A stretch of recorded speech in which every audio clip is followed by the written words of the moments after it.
welcome to 30 Minutes. I'm Rick Anthony. In this episode of 30 Minutes, we're going highbrow to examine the lives and idiosyncrasies of some of the great classical composers of all time. I have to admit I had to do some homework for this episode and was fascinated to learn that some of the greatest names in classical music led scandalous lives and in one case died accidentally by his own hand.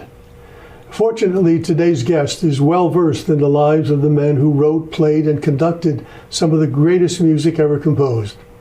David Gitlin is a well-known corporate attorney with a firm of Royer, Cooper, Cohen, and Braunfeld, who has many avocational interests, among them researching the lives and works of well-known and lesser-known composers. David, welcome to 30 Minutes. Thank you, Rick. Sorry, Pleasure to be here. over the name of your firm. That's okay. Braunfeld? Yes. Yeah, most people refer to us as RCCB. Okay, fine. Yeah.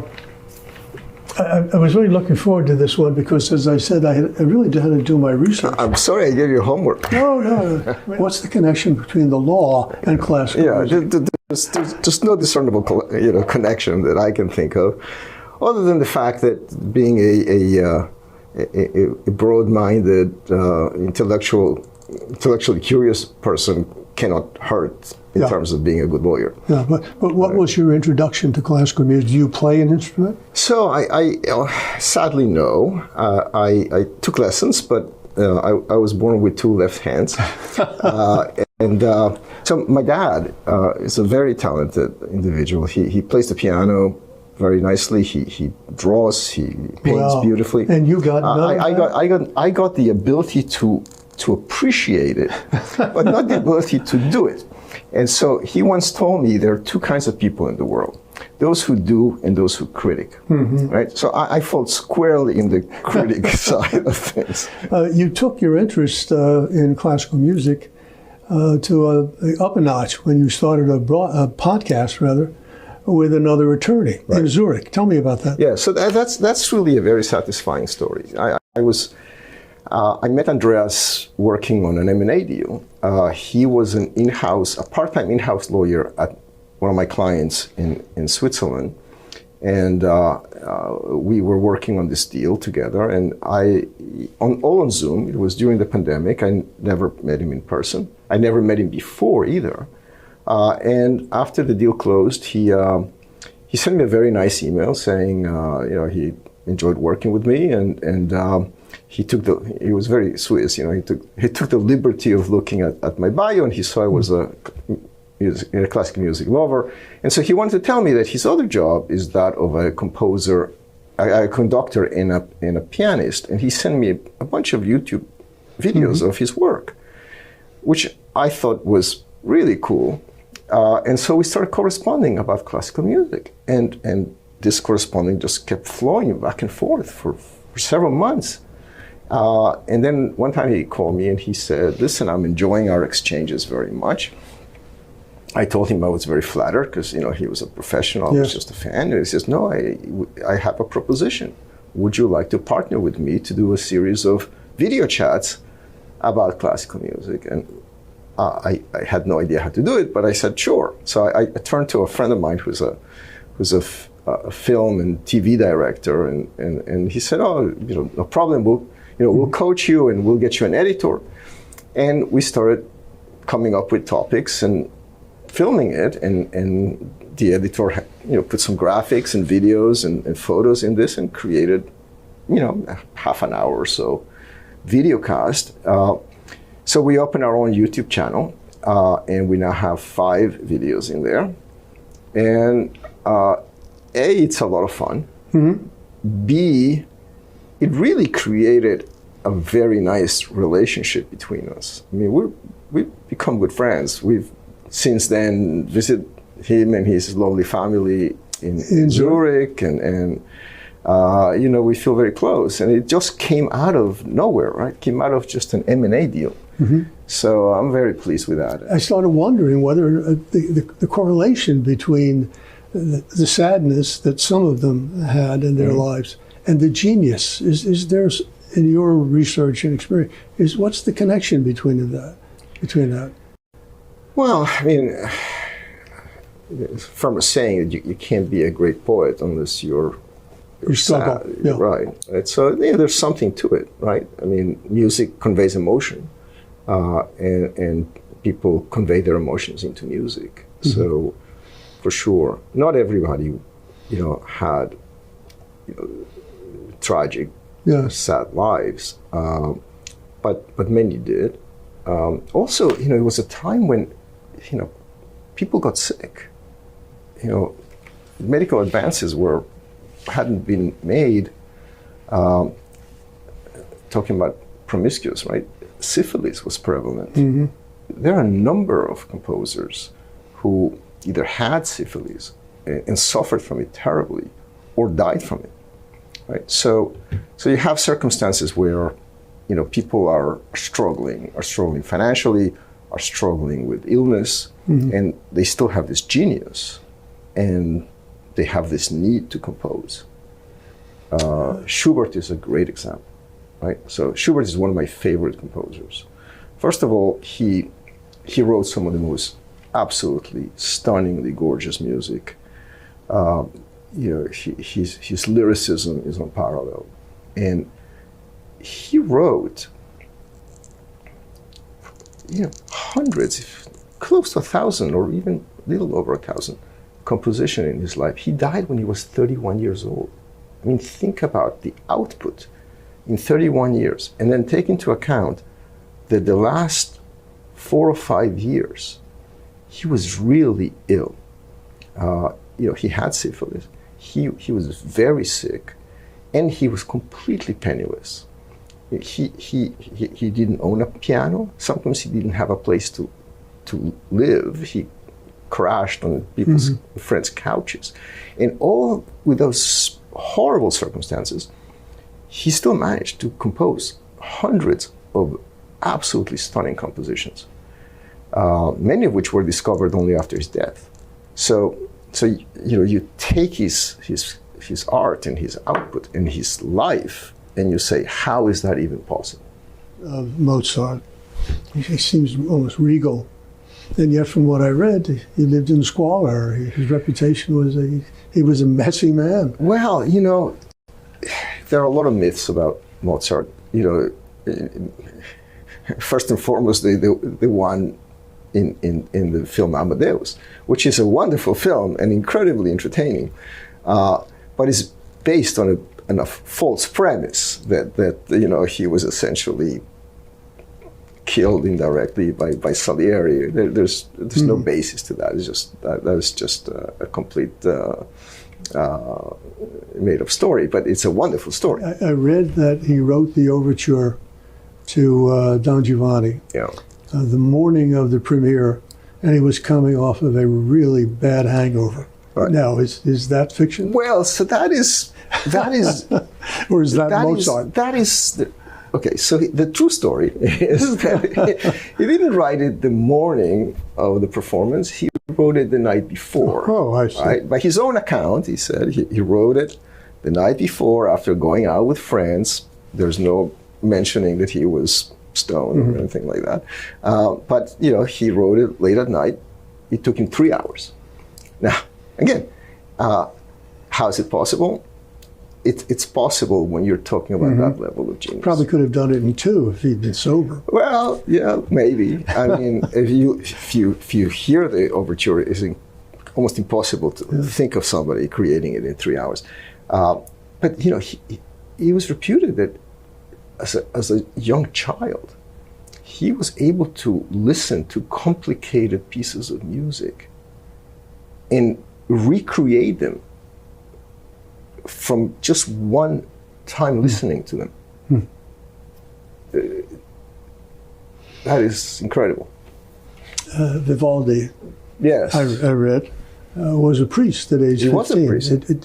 I don't know whether or not he continued as a priest through adulthood. No, he actually... Was he a practicing priest? He was. I mean, he was a practicing priest. He obviously wasn't his full-time occupation because he was a very prolific composer. In fact, so prolific, it's also hard to imagine. He wrote more than 500 concerti and music in other forms. I mean, that's an incredible output. I don't know when he had time to do his priestly duties. pastoral. Yeah, but he did, and he died a priest. And his story is fascinating in that while he was very famous when he was alive, somehow when he died, he was forgotten. He was forgotten. He left hundreds of manuscripts of his work in the monastery where he lived, and then was forgotten for 250 years. It wasn't until the 20th century that they discovered this trove of manuscripts in this monastery, and they didn't know what to do with it, and so they wanted to sell it, right? And so they called the National Library in Turin, who assigned a musicologist to go and look at it, and he looked at it and he said, "Wow, this is unbelievable," and essentially revived Vivaldi after 200 plus years of complete silence. I mean, how crazy is that? You said that the great stories you selected were Vivaldi, Paganini, Lully, and Granados? Granados. Yes. The Spaniard. Yes. I'd never heard of the second two, Lully and Granados. Yeah, so we chose to showcase Lully and Granados in one of our episodes when we talked about interesting ways in which composers died. And those two have the best stories on how they died. I mean, it's a little macabre, but they're great stories. So Jean-Baptiste Lully, which is not widely played right now, but at the time, he was by far the most prominent Baroque composer in France. In fact, he was the court composer for Louis XIV, and was incredibly influential and powerful. He actually started. He wasn't even French. He was Italian. He was from Florence. His name was Giovanni Battista, and he was a pauper. He was a child who was basically performing in the streets. And a French nobleman saw this kid performing and took a liking to him and decided to take him to Paris and give him a proper education. And so he took him to Paris, and turns out that Lully was a very gifted dancer. And so he started dancing in royal dance companies. And there he befriended this other dancer who was the future Louis XIV. And so they became friends. And when Louis XIV became the Sun King, he had Lully become the court composer. And Lully went from a pauper in Florence, dancing in the streets, to being this very, very prominent, powerful composer. And apparently not well liked by his peers or the people who worked for him. I mean, I think the success kind of got a little to his head. But at the time, there were no conductors the way there are conductors today. The concept of conducting with a baton didn't really start until much later.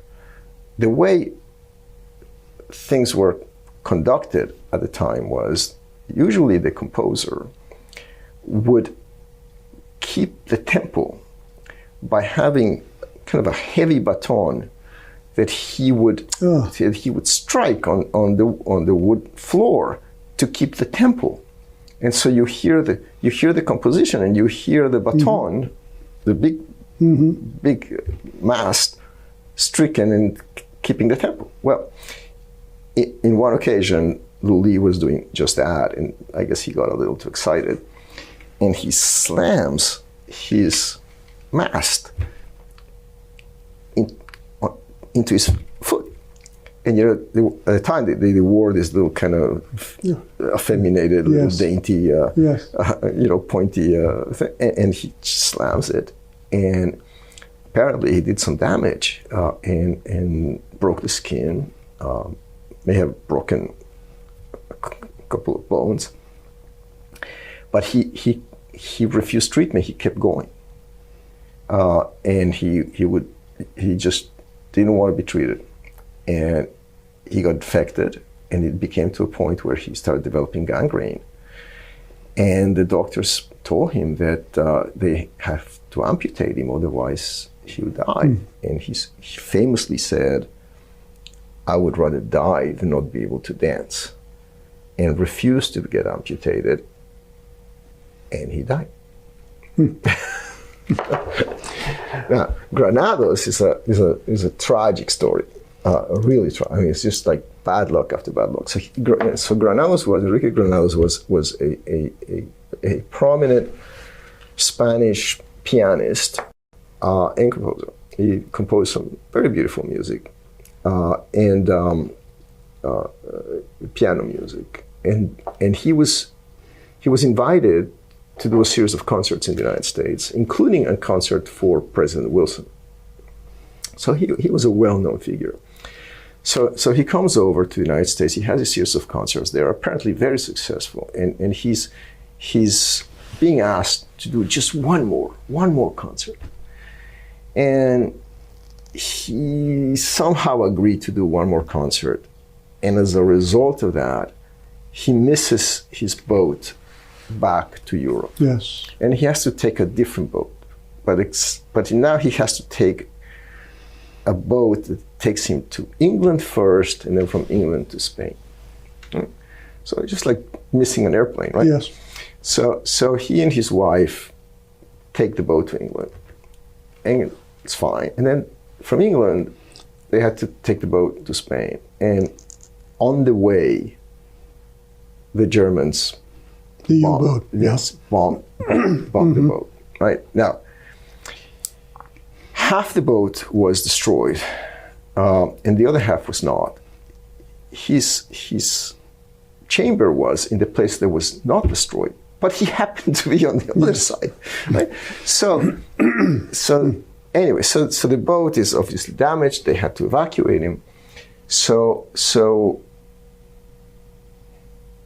when he asked to be, his turn to get evacuated with his wife, they wouldn't let him board the boats because his wife was too obese. Yes. And so basically he refuses to go alone, and they give him and his wife basically like either a little boat or a little plank or something that was clearly unsafe. And that's how they got evacuated because of her size. And of course that capsized. And then she sank. And then he dived to try to save. And he, tragic. And he, yeah. Right. So one bad luck after another. It was very, very tragic death.